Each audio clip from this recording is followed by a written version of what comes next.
성경 말씀 마태복음 8장 23절에서 27절까지의 말씀입니다. 신약성경 12페이지 마태복음 8장 23절에서 27절. 우리 유튜브는 정상적으로 나옵니까? 우리 같이 읽겠습니다. 배에 오르심에 제자들이 따랐더니 바다에 큰 놀이 일어나 배가 물결에 덮이게 되었으되 예수께서는 주무시는지라. 그 제자들이 나와 깨우며 이르되 주여 구원하소서, 우리가 죽겠나이다. 예수께서 이르시되 어찌하여 무서워하느냐, 믿음이 작은 자들아 하시고 곧 일어나사 바람과 바다를 꾸짖으시니 아주 잔잔하게 되거늘 그 사람들이 놀랍게 여겨 이르되 이가 어떠한 사람이기에 바람과 바다도 순종하는가 하더라. 아멘. 여러분들 보시는 이 강대상이 우리 교단 목사님, 손재주 좋은 목사님이 만들어 주신 겁니다. 제가 사람이 슬림하고 세련되니까 강대상도 이 대한민국 강대상 중에 가장 슬림하게 만들어 달라 했습니다. 잘 어울리죠. 그리고 기존 강대상이 기성품이 다 이 100m도 100m도 거의 안 된 왔다 갔다. 그러니까 제 수준에 보면 너무 낮은 거죠. 그래서 제가 180이 넘는 사람입니다. 대한민국 뭐 상위 몇 %에 들어가는 사람인데 제 수준에 맞게 이렇게 높여서 제작을 했습니다. 뭐 강대상도 슬림하고 세련되니까 이제 설교만 슬림하고 세련되면 되는데, 그렇죠? 저 뒤에 시계를 우리 친구가 선물로 보내줬습니다. 저건 무슨 용이냐? 제 설교가 슬림하도록 저만 볼 수 있는 시간, 항상 시간을 깜빡여주고 제 눈에 딱 들어오죠. 저는 시계를 보고 설교를 해요. 그래서 설교가 슬림할 수 있도록 최선을 다해 보겠습니다. 자, 여러분, 나병 환자, 그리고 백부장의 종, 그리고 베드로의 장모, 이 세 명을 고친 기적 묶음 첫 번째가 끝났습니다. 그리고 이어서 제자도에 관한 이야기도 끝났습니다. 오늘부터는 이제 두 번째 기적 묶음, 또 다른 기적 세 개 묶음 이야기가 시작됩니다. 오늘 기적은 누가복음에도 다 기록되어 있을 정도로 예수님 기적들 중에 중요하고 대표적인 기적이죠. 예수님은 지금 소위 갈릴리 향의 전도, 갈릴리 호수를 왔다 갔다 하시면서 전도를 하실 계획을 지금 실행 중이십니다. 먼저 이 기적의 배경에 대해서 알아봅시다. 예수님은 지금 갈릴리 호수 서편에서 활동하시다가 이제 동편으로 옮기시는 중입니다. 갈릴리 사람들은 진짜로 큰 호수를 못 봤습니다. 왜냐하면 갈릴리 호수가 별로 안 큰데 자기들은 좀 크다고 이 호수를 뭐라고 불렀겠습니까? 바다라고 불렀어요. 그래서 우리 성경에 호수라는 말은 안 나오고 바다라는 말이 나오는 이유가 큰 호수를 못 본 채, 좀 크다, 우리 바다라고 부르자. 그래서 우리 성경에도 그대로 바다라고 나오는 것입니다. 자, 갈릴리 호수는 지리적으로, 지형적으로 특이하죠. 무려 해수면을 기준으로 하면 갈릴리 호수는 180m 이상 낮은 지형에 있습니다. 바다 해수면이 있고 다음에 산이 있고 지형이 있겠죠. 다음에 푹 내려가서 무려 180m나 낮은 곳에 갈릴리 호수가 있는 겁니다. 그리고 갈릴리 호수 주변 동서에 산이 있습니다. 산이 최고 높은 정상이 600m입니다. 그러니까 갈릴리 호수 기준으로 산 최고 높이까지 몇 m인 겁니까? 800m 가까이 되겠죠. 그죠? 800m까지 차이가 납니다. 이런 지형에서 바람이 산을 타고, 가을이나 봄에 산을 타고 이렇게 높은 곳에서 내려옵니다. 높은 곳에서 내려오는 이 바람은 찬 바람입니다. 찬 바람이 마치 180m 이상 이렇게 항아리처럼 파여 있는 이 호수에 타고 내려오면 무슨 일이 벌어지겠습니까? 바람이 빠져나가지 못하고 이 호수 안에서 바람이 도는 이런 현상이 발견하겠죠. 거기다가 이 찬바람이 따뜻한 호수 공기와 만나면 비까지 동반하게 되는 겁니다. 그래서 갈릴리 호수에는 바람이 세게 부는 날에는 바람이 빠져나가고 호수 위에서 바람이 맴돌아서 실제로 태풍이 칠 때 큰 파도들이 우리 서귀포 저기 법한 포구를 때리듯이 그런 장면이 갈릴리 호수에도 연출되곤 했습니다. 이것이 오늘 사건이 일어나게 된 배경입니다. 지어낸 이야기가 아니라 실제로 흔하게 일어났던 그런 기상현상이라는 것입니다. 다음은 배에 관한 것인데요.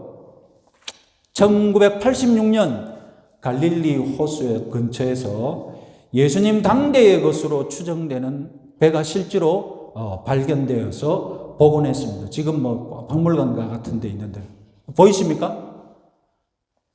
이 실물 사람이고 배가 이 정도 크기로 배가 발굴돼서 저걸 복원해 놓은 겁니다. 다음 주에는 더 생생하게 볼 수 있습니다. 다음 주에는 UHD 75인치 가지고 볼 거니까. 길이가 8m, 너비는 2.3m, 깊이는 1.5m. 무엇이 특징인 배입니까? 깊이가 얕은 배라는 것입니다. 배가 깊으면 어떻게 해야 되겠습니까? 깊은 배는 어떤 장점이 있겠습니까? 큰 파도에 견딜 수 있죠. 얕은 배면, 얕고 넓은 배면 파도에 견디기 힘듭니다. 만약 이 배가 예수님 당시에 갈릴리에서 가장 인기 있는 모델이었다면 폭풍에 약한 것이 특징인, 그리고 승선 인원은 몇 명 정도 되겠습니까? 8m, 너비 2.3m. 승선 인원은 12명 내외, 13명 내외, 12, 13명, 조금 더 타면 14명, 덩치 있는 사람들이 타면 12명, 이 정도 될 것이라고 얘기합니다. 그래서 호수 건너기 직전에 이번 전도 여행에서 탈락한 2명 이야기가 있었죠. 만약에 그 2명이 탈락하지 않고 승선했다면 예수님이 잠잘 공간이 있었을까 걱정하는 그런 학자도 있습니다. 자, 하여튼 배경이 이렇고요. 다음은 이제 본격적으로 폭풍우가 일어났을 때 등장인물들의 반응입니다. 갈릴리 호수에서 풍랑이 일어나는 것이 흔한 일이었다면 오늘 배에 탄 사람들의 반응은 이상하죠. 예수님의 반응은 특히 특별하죠. 주무십니다. 마가복음에 의하면 예수님은 배의 고물, 즉 뒤편에서 주무시고 계셨습니다. 여기서 주무신다는 헬라어의 문법은 계속적인 동작을 뜻합니다. 그러니까 예수님은 타자마자 주무셨고 계속 지금 주무셨다고 봐야 합니다. 제자들의 반응도 조금 이상한 것이 있습니다. 왜냐하면 이 제자들은 갈릴리 호수에서 거의 평생을 배 타던 어부들입니다. 이들은 갈릴리 호수의 기후 변화가 심하다는 것을 알고 있습니다. 그러면 어떻게 이들이 이런 풍랑을 만나게 되었을까요? 아마 이들은 처음에 바람이 불기 시작했을 때 이 바람의 규모를 조금 얕잡아 본 것 같습니다. 이 정도 규모라면 우리가 이겨낼 수 있다. 그렇게 판단을 하고 다시 항해를 계속 강행을 했겠죠. 그런데 그들의 판단이 틀렸던 거죠. 이 바람의 규모는 큰 바람이었다고 되어 있습니다. 우리 성경은 큰 놀이다 이렇게 큰 놀로 번역을 했는데 헬라어상으로는 큰 지진이다라고 되어 있습니다. 그래서 어떤 학자는 헬라어를 문자적으로 해석해야 된다고 막 너무 믿는 학자는 큰 지진이라고 써놨으니까 마치 진짜로 갈릴리에서 해저 지진이 일어났을지도 모른다 이렇게 제안한 학자도 있는데요. 이건 문학적인 표현이죠. 땅에서 큰 지진이 일어나면 어떤 변화가 일어나는지 우리가 잘 알고 있지 않습니까? 그래서 호수에도 마치 큰 지진이 일어난 것 같은 지금 기후 변화가 일어났다는 겁니다. 큰 지진이, 그러니까 제자들은 처음에 바람이 불 때 잘못 판단한 거죠. 이게 역대급 규모였던 거예요. 이런 규모의 풍랑이 없었던 겁니다. 큰 지진과 같은 그런 풍랑이 일어났던 겁니다. 그래서 누가복음에 의하면 배에 물이 가득하게 되어 위태했다라는 말이 있습니다. 아까 배를 봤잖아요. 만약에 그 배가 인기 있는 모델이라면 무엇이 약점이라고요? 무엇이 약점이었습니까? 파도를 견디는데 약한 것이 약점인 모델입니다. 그래서 제자들은 생명의 위협을 느꼈겠죠? 큰 소리로 치면서 예수님을 흔들어 깨웠습니다. 주여 구원하소서 우리가 죽겠나이다. 예수님이 살았던 동네는 나사렛인데 나사렛의 특징은 갈릴리 호수에서 상당히 멀다는 겁니다. 그러니까 예수님은 갈릴리 호수에 대해서 잘 모르시는 분이었어요. 예수님은 갈릴리 호수에서 상당히 떨어진 산지 나사렛에서 자랐다가 지금 갈릴리 호숫가로 이사 오신 거거든요. 반면에 제자들은 어떻습니까? 평생을 갈릴리 호숫가에 살면서 어부로 생활하던 자들입니다. 그러니까 이 풍랑을 이겨낼 수 있는 기술은 누구에게 있습니까? 어부들에게 있는데, 어부인 제자들에게 있는데 제자들이 자기들의 예상이 벗어나자 갈릴리 호수에 대해서 잘 모르는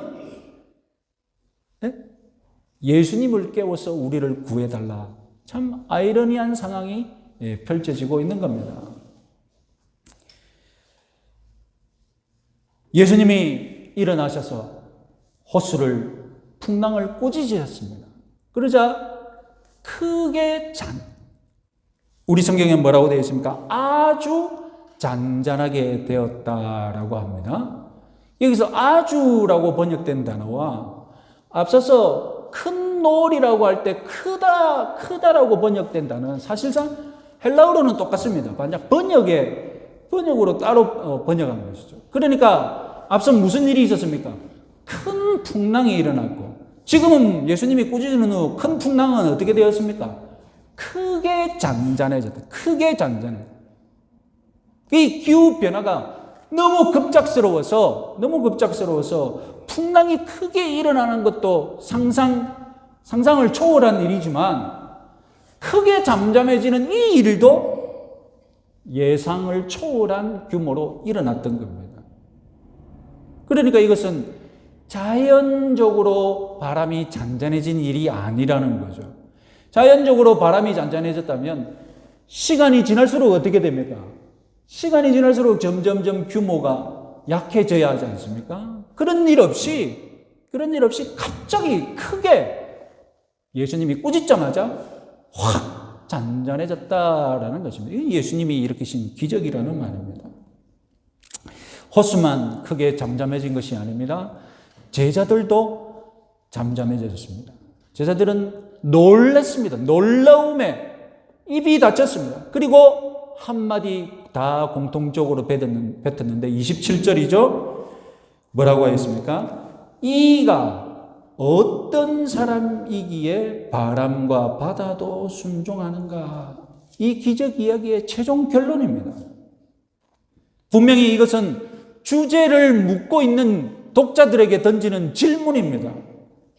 독자들의 답을 기대하고 있는데 답은 하나뿐이죠. 이가 어떤 사람이기에 바람과 바다도 순종하는가? 당연히 바람과 바다를 다스리시는 하나님 같은 분이다라고 답할 수밖에 없죠. 구약 성경을 보면 여호와께서 풍랑을 잠잠케 하시는 능력을 가지고 계신 것을 볼 수 있습니다. 우리 시편 89편 8절 9절 말씀 같이 한번 읽어보겠습니다. 여호와 만군의 하나님이여 주와 같이 능력 있는 이가 누구리까? 주께서 바다의 파도를 다스리시며 그 파도가 일어날 때에 잔잔하게 하시나이다. 나사렛 예수는 여호와 하나님 같은 분이셨던 것입니다. 앞서 첫 번째부터 세 번째 기적의 공통된 특징이 무엇이었습니까? 모두 병자를 고친 기적입니다. 그런데 여러분, 병자를 고쳤다고 저 사람 하나님 같은 존재다, 우리가 그렇게 얘기할 수 있습니까? 아닙니다. 병자를 아무리 많이 안수를 해서 고치든 뭐라고 하든 우리는 그 사람을 뭐라고 부릅니까? 병 고치는 사람이다라고 하지, 병 고치는 능력이 있는, 신변 능력이 있는 사람이라고 하지 하나님 같은 존재다라고 말하지는 않습니다. 만약 유대인들이라면 병을 여러 명 고쳤다고 저 사람은 하나님이다 하면 유대인들은 들고 일어날 겁니다. 당신 신성 못 오겠다고. 그런데 풍랑을 크게 잔잔했다면, 풍랑을 갑작스럽게 잔잔하게 했다면, 그리고 그 앞에 지금 병자들을 고치고 있는 분이라면 이 모든 증거들을 다 합쳐놓으면 어떻습니까? 이는 여호와 하나님 같은 분이다라고 생각할 수밖에 없습니다. 마태가 이 네 번째 기적을 통해 지금 유대인 독자들에게 호소하고자 하는 것이 바로 이런 사실입니다. 앞서 병자들을 고쳤지만 이젠 여호와 하나님처럼 풍랑을 잠잠케 하시는 분이시다. 이것이 마태가 이 기적을 통해서 제일 먼저 말하고 싶었던 바입니다. 그런데 이 풍랑을 잔잔케 한 기적 이야기를 마태는 조금 독창적으로 기록한 점들이 있습니다. 마태, 마가, 누가 모두 이 기적을 다 기록했습니다. 똑같이 기록했느냐? 아니죠.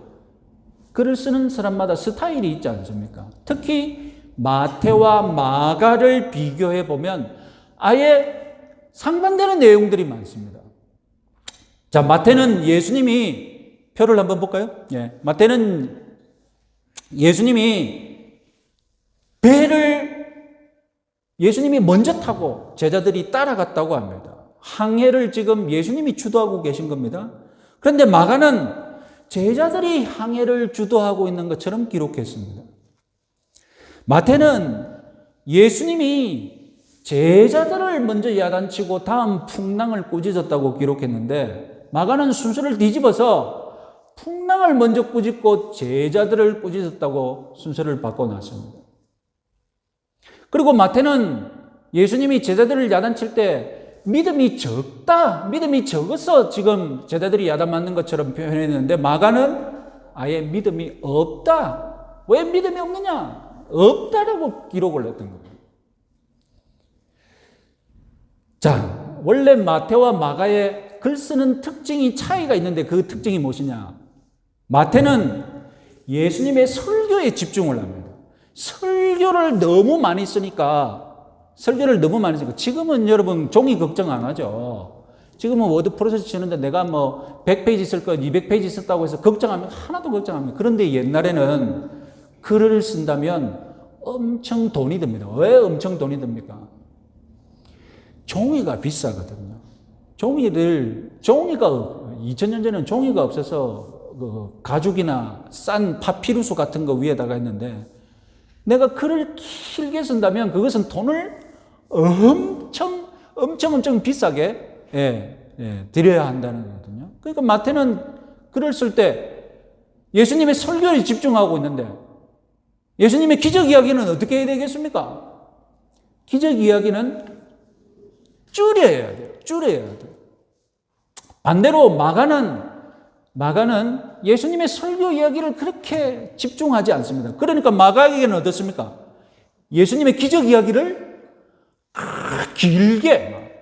길게 할 여유가 있는 거예요. 그래서 마태와 다른 마가복음의 특징은 무엇이냐? TMI. 다음 편 봐야죠. 마가는 이야기에 집중하니까 요즘 말로 마가는 TMI예요. TMI가 무엇이냐? Too much information. 너무 말을 많이 해요. 너무 정보를 많이 줘. 네? 그래서 오늘 기적에 관해서 마가복음을 보면 예수님이 탄 배가 있었는데 마가복음은 이 배를 뒤쫓아가는 또 다른 배가 있었다. 그런 정보까지 다 적어놨어요. 마가는. 그런 거 우리 관심이 없는데 생략해도 상관없는데 마가는 할 말이 많은 거예요. 예수님의 설교보다는 기적 이야기를 더 많이 하고 싶은 거예요. 그래서 마가는 인간적인 정보들을 너무 많이 주는 것이 특징입니다. 오늘 풍랑을 잔잔케 하는 기적을 기록하는데 마태와 마가가 왜 이렇게 순서가 다르냐? 이것은 마태에게 특별한 목적이 있었기 때문입니다. 마태가 이 기적을 기록할 때 특별한 목적이 무엇이냐? 그것은 예수님은 훌륭한 스승이시고 제자들은 부족하지만 부족한 가운데서도 예수님을 잘 따라가는 제자였다는 것을 보여주고 싶었던 거예요. 자, 무슨 말이냐? 그러면 마태와 마가의 차이를 설명해 봅시다.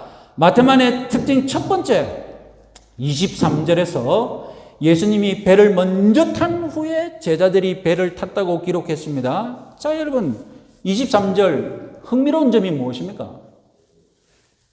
23절 지나가면서 봤는데 지금은 자세히 보니까 흥미로운 점이 무엇입니까? 예? 예수님이 배에 오르심에 제자들이 따랐더니입니다. 일반적으로 글을 쓴다면 예수님이 배에 오르시니 제자들도 배에 올랐더니, 아니면 예수님이 배에 오르시니 제자들도 배에 탔더니라고 해야 되는데 마태는 뭐라고 기록했습니까? 예수님이 배에 오르시니 제자들도 따랐다라고 기록했어요. 이 따랐다는 말은 마태복음에서 제자들의 대표적인 상징어입니다. 제자들은 어떤 사람이라고요? 제자들은 다른 것 다 필요 없고 예수님을 따르는 자다. 이 마태복음의 특징이거든요. 호수 전도 여행 출발 직전에 두 명의 에피소드가 있었죠. 무엇이었습니까? 서기관이 나와가지고 이 사람은 적극적인 거예요. 예수님이 호수 전도 여행 출발하는데 예수님, 저도 예수님의 제자가 되고 싶습니다. 제가 어디든 따라가겠습니다. 그러니까 예수님이 이 서기관을 앉혀놓고 뭐라고 했습니까? 야, 니는 내가 가는 길이 편하고 인기가 많고 좋은 길이라 생각하는데 사실을 알고 보면 여우나 새보다도 못하게 나에게는 안식처가 없다. 머리 둘 곳이 없는 그런 여행을 해야 된다. 그러니까 서기관이 돌아갔어요. 두 번째는 어떤 제자가 있었습니까? 예수님이 너 지금 나와 배 타고 전도 여행 가자. 예수님 지금 부모님이 오늘 내일 하시기 때문에 제가 장례 다 치르고 다음번에 가겠습니다. 두 사람 못 갔잖아요. 그 사람들은 어떤 사람입니까? 예수님을 안 따르는 사람, 예수님을 못 따랐던 사람입니다. 그런데 지금 제자들은 어떤 사람들입니까? 지금 제자들은 예수님을 따랐어요. 배를 타고 전도여행 가는 사람, 따르는 사람이었던 거예요. 예수님은 제자들을 인도하시는 리더자입니다. 예수님은 제자들을 먼저 배에 타시면 제자들이 그를 따르는, 예수님은 리더라는 겁니다.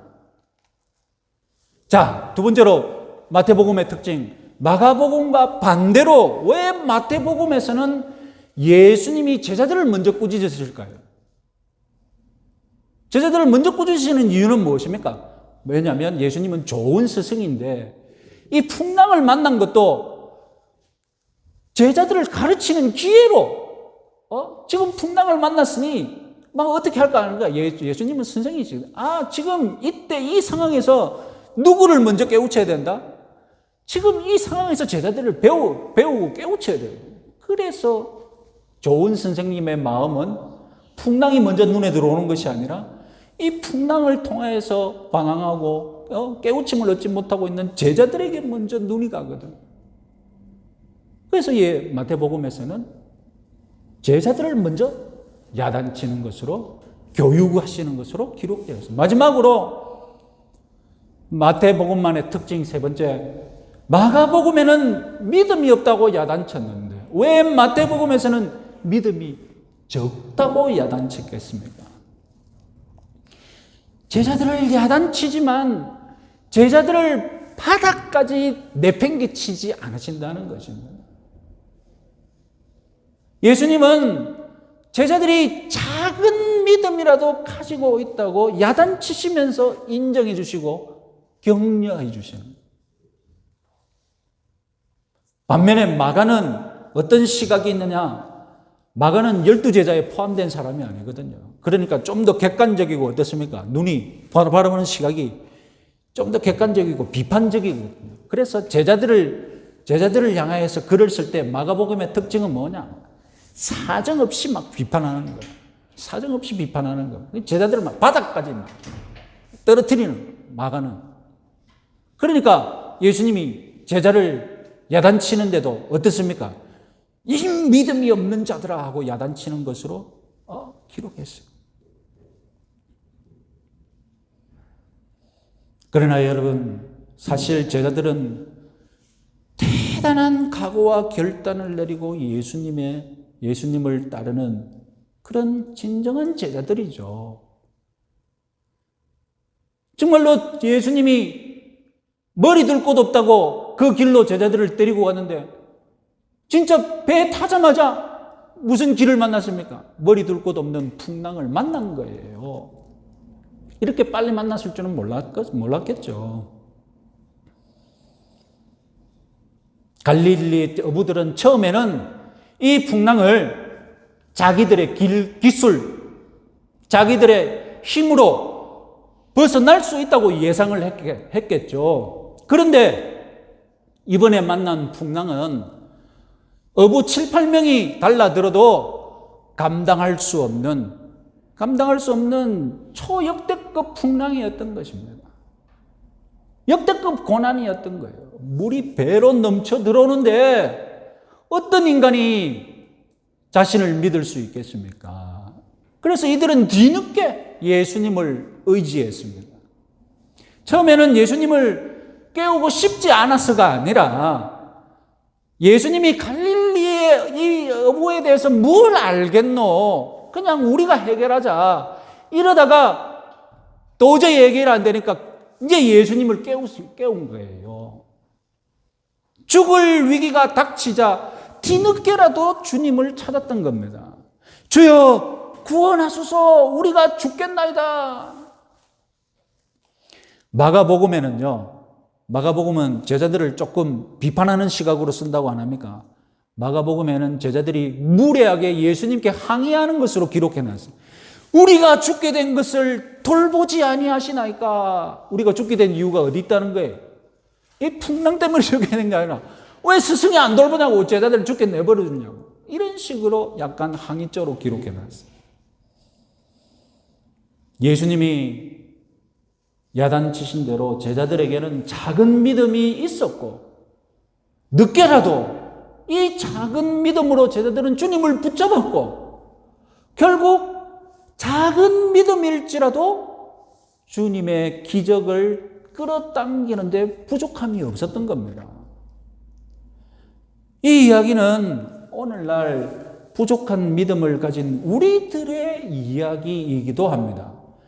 주님을 따라가는 이 제자의 길, 분명히 십자가를 지고 가는 길임을 알고 있습니다. 하지만 정작 십자가 같은 고난을 만나게 되면 우리는 주님을 찾기보다는 어떻게 해서든 내 힘과 기술로 해결해 보려고 발버둥을 치죠. 그래서 죽을 것 같은 공포의 나락 속에 떨어지면 뒤늦게 주님 찾아오죠. 뒤늦게 주님 붙잡죠.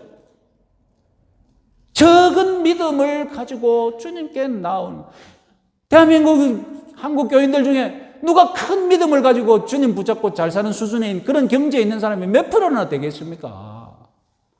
우리 대부분은 다 믿음이 적은 자들인 거예요. 그럼 이 믿음이 뭐 쓸모없냐? 아니라는 거예요. 적은 믿음이라도 주님의 기적을 끌어당기고 주님 은혜 받는데 유효하다는 겁니다. 예수님은 좋은 스승이십니다. 주님이 연약한 인생들을 향해 이 믿음이 없는 자들하고 야단치셨을 때 그것은 야단만 있는 것이 아니라 야단과 격려가 있는 것이죠. 왜 믿음이 너희들은 이것밖에 안 되냐 비난하는 것 같지만 더 큰 믿음을 가질 수 있는데 왜 이 수준에 있느냐. 좀 더 빨리 나를 붙잡았더라면 좀 더 이 문제가 빨리 해결되었을 건데 왜 뒤늦게 와가지고 적은 믿음으로 이렇게 고생을 하느냐. 왜 이 지경이 되었어야 적은 믿음을 가지고 나를 찾아오느냐. 좀 더 일찍 큰 믿음을 가지고 나를 찾아와야지. 이 말씀이 이 말씀이라는 거예요. 여러분, 잘 가르치시는 예수님, 이것을 바라볼 때 우리 마지막으로 오늘 보면 예수님의 깊은 잠에 대해서도 달리 생각해 볼 수 있습니다. 자, 놀랍게도 예수님은 이 풍랑 속에서도 예수님은 깊이 잠드셨습니다. 이것이 무엇일까요? 잘 가르치는 예수님은 자신의 깊은 잠을 통해 제자들을 가르치고 계십니다. 깊은 잠은 무엇을 의미할까요? 풍랑 속에서도 잠드십니다. 우리는 예수님이 풍랑 속에서 잤다고 문자적으로 따질 때는 에이, 사람이 어떻게 풍랑 속에서 깊게 잘 수 있어? 이런 의심스럽지 않습니까? 예수님은 배 타기 직전에 여우도 굴이 있고 공중에 새도 거처가 있지만 나는 머리 둘 곳이 없다고 가르치셨습니다. 그래서 예수님은 진짜로 배의 고물, 배의 뒤쪽에서 머리주머니 베고 잠을 자셨어요. 그게 예수님 머리 둘 곳이었어요. 그러니까 예수님에게는 머리 둘 곳, 머리 둘 물질적인 안식처가 없었지만 또한 예수님은 어디서든지 머리 둘 안식처를 누리는 분이셨습니다. 안식처라는 물질이 중요한 것이 아니라 예수님 자체가 안식처라는 것을 예수님은 풍랑 속에 잠자는 것으로 보여주신 거예요. 구약 성경도 우리가 깊이 잠든다는 것이 하나님의 선물이라고 말하지 않습니까? 여러분, 최근에 굴지의 재벌 경영자들이 잠을 잘 자게 만드는 약물 프로포폴이라는 거 맞습니까? 프로포폴이 맞는지도 모르겠어요. 하여튼 그런 약물을 만든다는 것이 뉴스에 회자되게 됐습니다. 그들이 여러분 얼마나 화려한 집, 얼마나 화려한 침실을 꾸며놨겠습니까? 그런데 거기서 잠을 못 자요. 그래서 병원 찾아와가지고 프로포폴 맞고 다니고 깊이 잠 좀 자려고.